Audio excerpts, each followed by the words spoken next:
أعوذ بالله من الشيطان الرجيم بسم الله الرحمن الرحيم ثم الصلاة والسلام على رسول الله. Chers téléspectateurs de la meilleure de la télévision, assalamu alaikum wa rahmatullah wa barakatuh. Nous sommes très heureux d'être des vôtres encore une autre fois. Pendant qu'il est midi partout en Côte d'Ivoire, vous le savez déjà, quand il est midi sur la télévision, nous explorons le marché d'Abidjan, de la Côte d'Ivoire justement, pour ensemble voir ce qu'il y a de meilleur sur les différentes étals. Et vous allez voir également, nos annonceurs vont se succéder ici sur ce plateau, Inch'Allah, pour nous parler justement de leurs produits. Vous également pourriez passer ici sur ce plateau et vous aurez au moins 5 minutes pour nous donner tous les détails concernant vos différents produits, vos services et puis éventuellement les événements que vous préparez. Il vous suffira tout simplement de prendre rendez-vous avec nous, Inch'Allah, et vous contactez la direction commerciale et marketing du groupe Média Al Bayan, dont les contacts s'affichent au bas de votre écran. Et donc, il s'agit donc du 07 07 01 71 25 ou bien encore le 27 22 40 59 95, Inch'Allah. Donc, grâce à ce numéro, vous aurez droit à un espace, Inch'Allah, pour communiquer sur vos événements, comme je le disais, vos produits également. Nous allons tout de suite commencer, mais avant de commencer, nous allons inviter Sana Kone à nous entonner, Inch'Allah, un très beau cantique.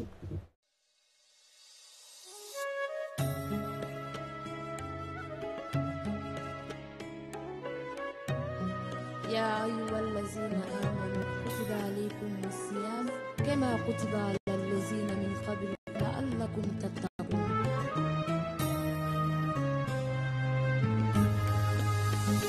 رمضان كريم رمضان كريم رمضان كريم رمضان كريم رمضان كريم على الكفار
Que la paix et l'amour de Dieu soient tant de haine. Pourquoi ne pas s'aimer? Pourquoi ne pas pardonner? La vie a été donnée par amour.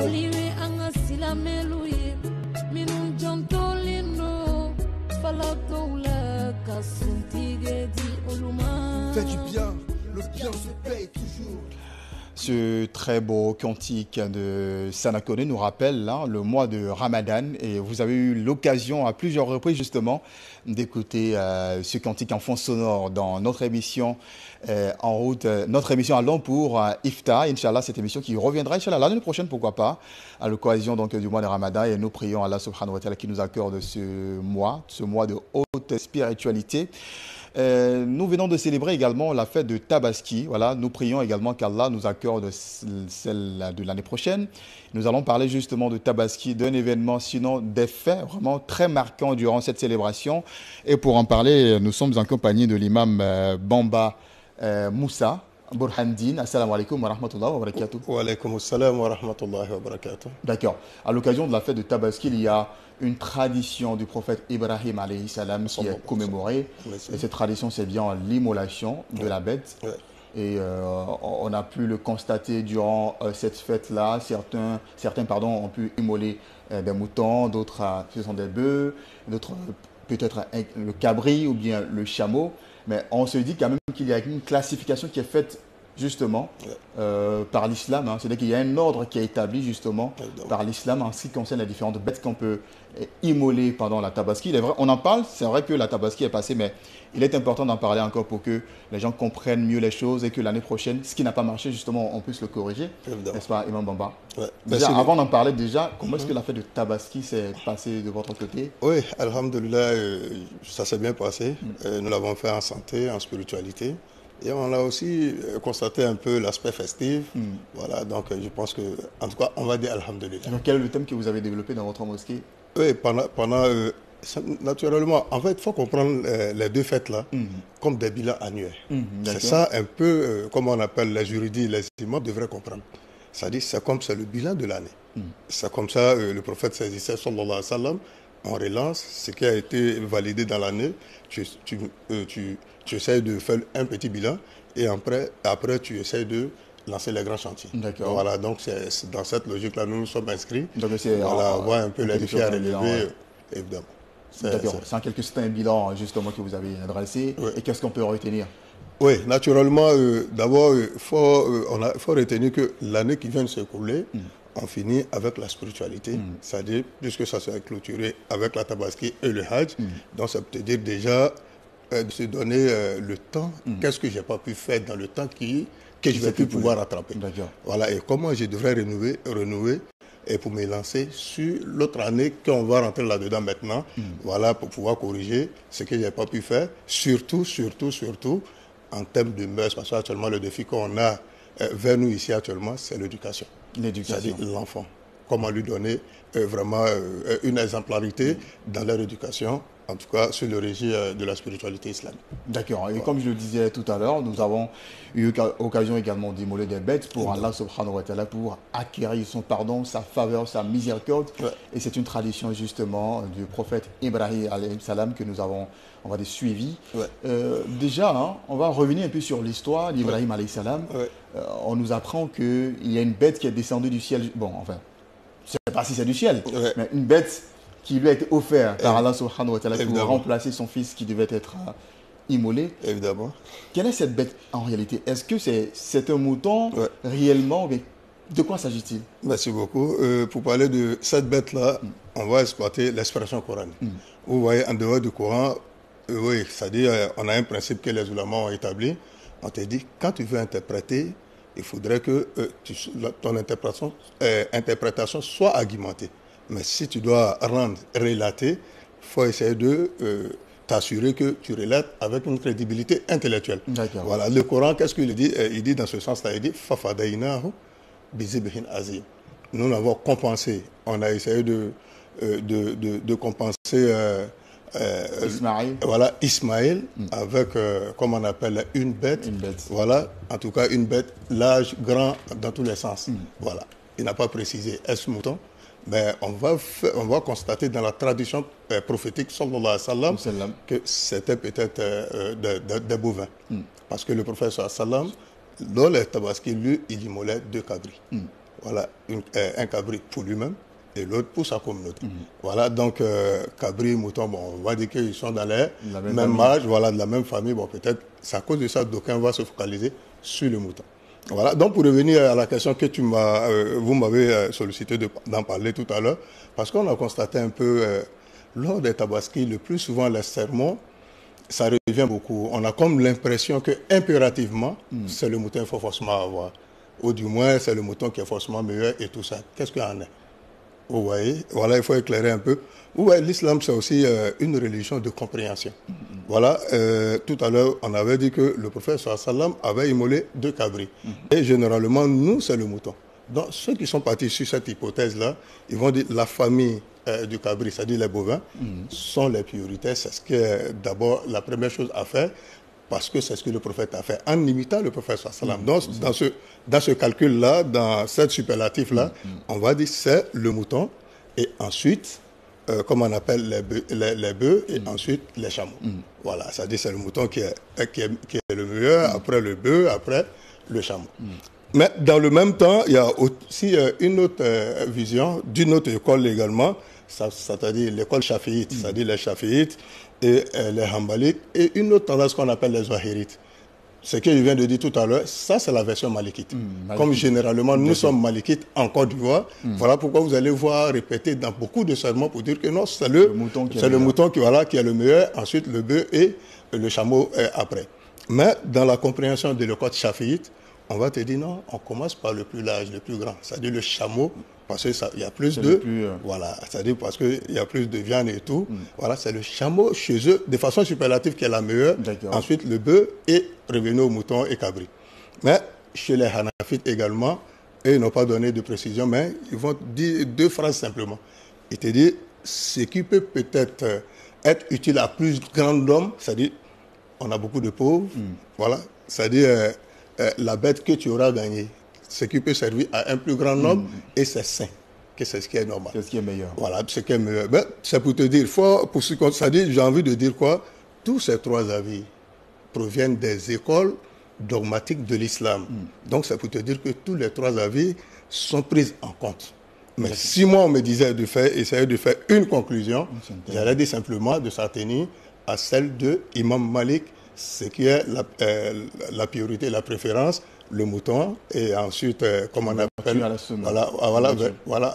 Parce que l'imam Malik a relaté une expression, il a un récit, où il disait par exemple, Anas, c'est-à-dire, il dit, le prophète sallam, il a fait 2 cabris, c'est-à-dire, et moi, imam Malik, j'ai fait 2 cabris. Parce que le prophète... Donc, c'est pour dire que c'est un peu aussi la sunna, et c'est ce que je préfère. Cela ne veut pas dire que non, les autres tendances sont interdites. Voilà, donc, il faut se circonscrire dans le cadre. C'est que lui qui aura pris par le mouton aura pris par la sunna. Lui qui aura pris par le chameau aura pris par l'utilité que tu veux rendre à l'humanité. Donc, tous les deux sont acceptables dans les contextes. C'est ce que j'ai voulu simplement dire. Et pour finir, je vais dire, c'est bête là même, quelle est la statue? Est-ce une obligation ou bien une recommandation? Effectivement. Voilà, parce que beaucoup de personnes n'en savent pas. Il faut aussi préciser qu'au niveau de notre école dogmatique également, il y a 2 tendances. Une tendance dont nous sommes à l'issue, je vais parler d'imam Malik et l'imam Shafi'i et tout ça, on dirait que non, c'est une recommandation, c'est-à-dire c'est une surrogation, c'est une sunna, mais une recommandation que le prophète n'a jamais laissée sur la salle. Et évidemment, il y a aussi une autre tendance qui trouve que non, c'est une obligation de s'acquitter de ce bête. D'accord. Une obligation pour ceux qui en ont les moyens. Les moyens, naturellement. Si vous avez les moyens pour cette école, il est une obligation pour vous d'immoler une bête, c'est cela? Évidemment. Et c'est les Hanafis qui le disent et d'autres intellectuels également. D'accord. Voilà.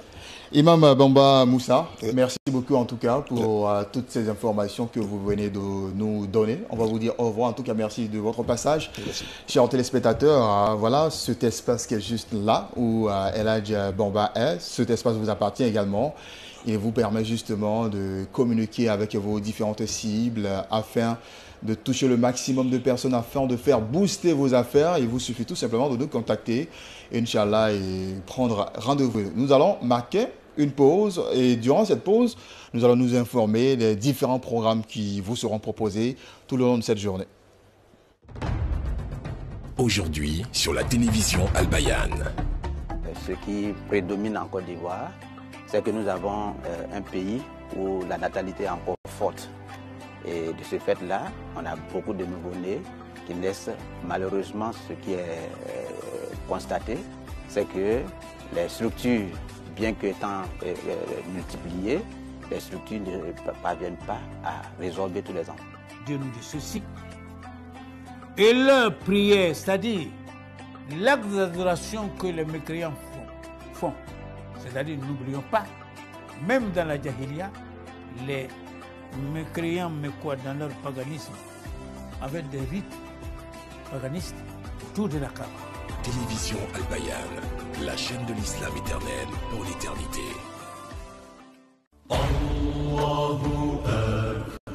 Jeunesse en action 2022. Votre émission de vacances revient pour mettre en lumière de nouveaux talents. Associations et organisations de jeunesse, cette émission est la vôtre. Les inscriptions sont ouvertes et se poursuivent jusqu'au 15 juillet 2022. Infoline 01 42 72 69 44 et le 05 40 03 03 44. Jeunesse en action pour une jeunesse consciente et responsable.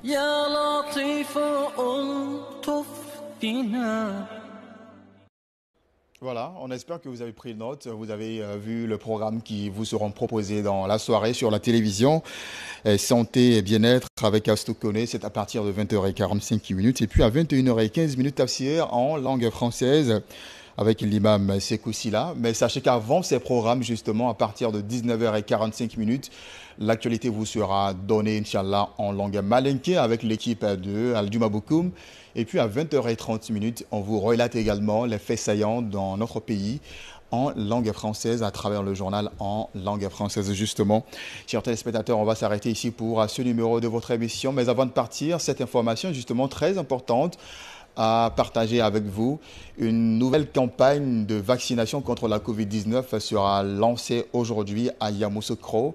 Et l'État de Côte d'Ivoire veut atteindre les 70% de personnes vaccinées dans notre pays et atteindre au moins 20 millions de personnes dans notre pays vaccinées, complètement vaccinées contre la Covid-19. L'objectif justement est de neutraliser cette maladie sur notre territoire. Et c'est aussi l'opportunité pour nous d'inviter les uns et les autres, ceux qui n'ont pas encore effectué leur dose, leur vaccin, de profiter de cette opération pour le faire, justement parce que les équipes vont sillonner les écoles, les marchés également, tous les lieux publics, Inch'Allah, pour toucher la population. Le retour de nos pèlerins commence aujourd'hui également. Nous leur souhaitons bon retour. Et d'ailleurs, on le fait avec ce cantique, l'Abeikala de Sabiyan, avec lequel justement on vous dit Assalamu alaikum wa rahmatullahi wa barakatuh. Excellente journée à vous sur la télévision Al Bayan.